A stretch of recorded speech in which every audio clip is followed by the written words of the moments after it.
Kembali di Q&A. Nah, kita mau bicara masa depan di segmen kali ini. Mungkin Mbak Nunung?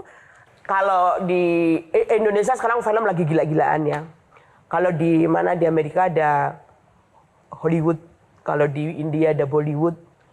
Dengan di Indonesia ini nanti apa, Pak? Waduh, iya. Amerika Hollywood, India Bollywood, sama South Indian Tollywood. Ya. Tahu kan Tollywood? Tollywood. Iya, yang ke South.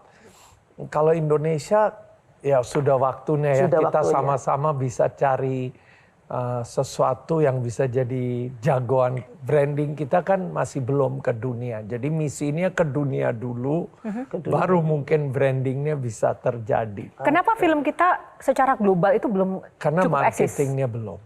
Marketing. Apa yang kurang, dan Pak? juga kalau menurut saya ini kita lagi luar biasanya lah ya. Tahun sangat produktif. Tahun lalu kita 65% lebih market share, itu luar biasa. Tahun ini pasti lebih kayaknya. Hitungan saya sih harusnya lebih. 10 tahun yang lalu film Indonesia 17%.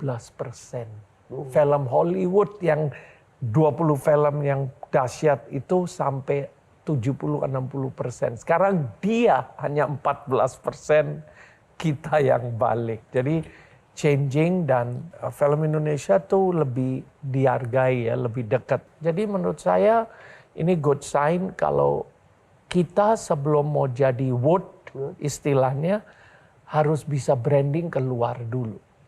Itu penting. Kalau kita mau sekarang kayak belum ada, tapi belum ke sana. Nggak ada yang tidak mungkin ya, Pak? Iya, nggak ada. Apa Kalau yang Korea dibutuhkan, Pak? aja bisa, Pak, kenapa nggak persoalannya kita? kan filmmaker kan nggak semuanya itu punya modal seperti Bapak. Banyak yang mungkin independen itu juga kadang di persaingan anggaran dan juga budget. Iya. Itu gimana dong? Butuh sistem atau aturan dukungan dari pemerintah kah atau gimana? Kalau dukungan, menurut saya pemerintah nggak boleh kasih uang dana ke siapapun. Nanti kita jadi nggak kreatif.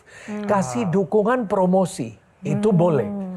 Promosi film yang laku lebih di-push film potensi, atau dukung dari segi promosi aja kayak Korea. Korea tuh 90-an seancur-ancurnya kita, tapi dia 2000-an maju, 2010 sampai itu kan by design. Itu bukan mereka kebetulan.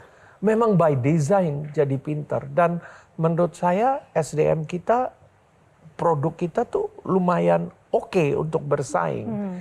Tapi perlu exposure. Kita kurang exposure. Tapi kita perlu nggak sih mengirimkan para ahli kita, kru-kru kita misalnya untuk belajar di Hollywood misalnya? Kalau menurut saya sangat perlu, karena kalau udah ngomong film, kiblatnya masih Hollywood. Ya, biar mereka udah kurang kreatif ya, itu aja. Tapi kiblat masih mereka. Karena Amerika tuh paling jago segi dari marketingnya. Dari skrip juga udah harus pikir marketing. Kalau dilihat perkembangan film-film Indonesia sekarang dengan marketingnya, sejauh berapa berprogres kita daripada mungkin 5 tahun sebelumnya, Pak? Oh, jauh. Cara marketing kami sangat kreatif di sosial media. Apapun yang kita buat itu kreatif. Tapi maksudnya marketing itu bukan dari segi promosi. Marketing dari segi, bukan promosi di Indonesia, marketing dari produk kita gimana tuh bisa jualan keluar. Semua kan ada taktiknya, ada formulanya. Ada bisnisnya, mau ke festival bisnis, mau promosi bisnis, itu yang kita harus belajar. Marketing, kalau kita kirim orang kan makin lebih pintar wawasannya. More produk kayak apa. So exposure marketing tuh bukan untuk promosi film. Promosi film sih udah jago lah, tinggal lebih memperbaiki diri. Lebih marketing gimana untuk go global. Awareness kita lebih. Salah satunya mungkin ini ya yang sempat dibicarakan juga adalah bahwa kenapa film Indonesia yang bagus-bagus ini produksinya udah, tapi belum pernah berhasil masuk nominasi Oscar untuk film berbahasa asing. Itu apakah karena masalah yang sama, marketing sangat juga? sama. Itu masuk Oscar tuh jurinya ada ribuan. Ini itu semua. Itu perlu networking. Kita mau kirim Oscar begitu aja nggak cukup. It's all about lobbying, marketing, efforts, dana. Itu faktor sangat penting. Berapa banyak sih misalnya pemerintah serius gitu? Serius tuh bukan sekali keluarin $1 juta beres. Berani nggak keluarinnya seterusnya, konsistensi. Tiap tahun, tiap bulan, tiap 2 kali setahun. poinnya konsisten, punya misi. Indonesia harus, film Indonesia harus mendunia. Nah, itu kan misi. Butuh komitmen, harus ya, Pak? komitmen.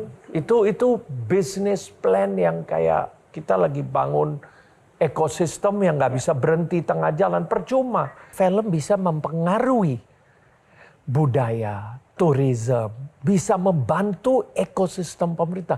Karena saya selalu bilang, Amerika jago bikin senjata, jago bikin film, dua-duanya itu senjata.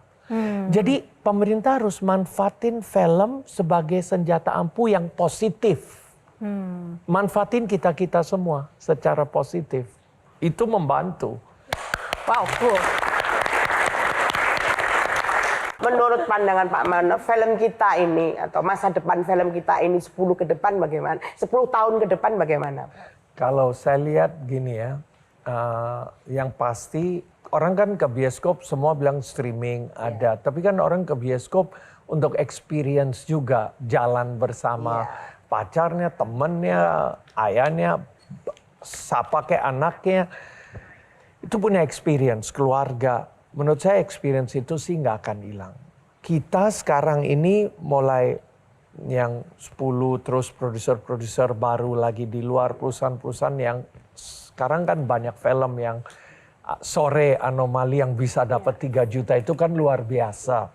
Jadi ini semua sangat positif asal kita semua lebih kompak lagi dari segi buat film yang bermutu bagus dulu. Apa yang bakal jalan nggak ada yang akan tahu.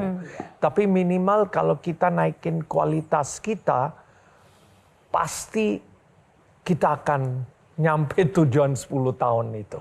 Banyak insight juga ya di balik layar ya untuk mungkin kita-kita yang masih punya harapan dan mimpi masuk di dunia perfilman ternyata juga nggak semudah itu. Mungkin ada yang disampaikan ke panelis dan juga untuk para filmmaker muda di luar sana yang menyaksikan tayangan kali ini. Ya, terima kasih. Hari ini sangat seru, menarik ya. Selalu kalau ada acara begini kan kita belajar sesuatu ya. Atau dapat inspirasi, bisa lebih baik lagi. Saya akan selalu percaya di atas langit ada langit. Jadi kita nggak bisa merasa kita udah hebat karena terus akan ada perubahan. Saya selalu siap, menurut saya kita harus siap ada perubahan, mau adaptasi dengan change. Karena kalau kita nggak bisa adaptasi dengan change, mau AI, mau apa, kita anggap negatifnya, ya habis kita. Ya semua punya tantangan masing-masing ya, yang dari bawah ke atas.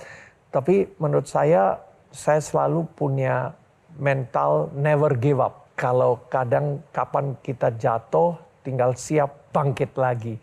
Or ada phrase saya, failure is the road to success. Jadi kita tuh nggak pernah gagal. Itu hanya adalah perjalanan kapan sukses ya.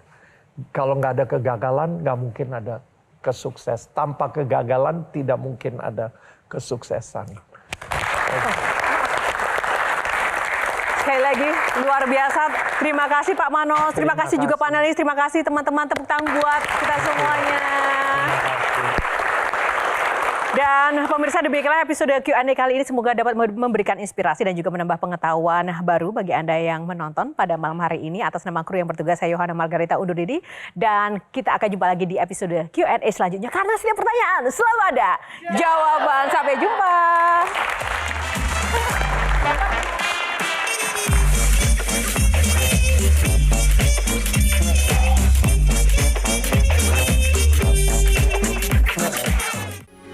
Metro TV. Jelajahi cara baru mendapatkan informasi. Download Metro TV Extend sekarang.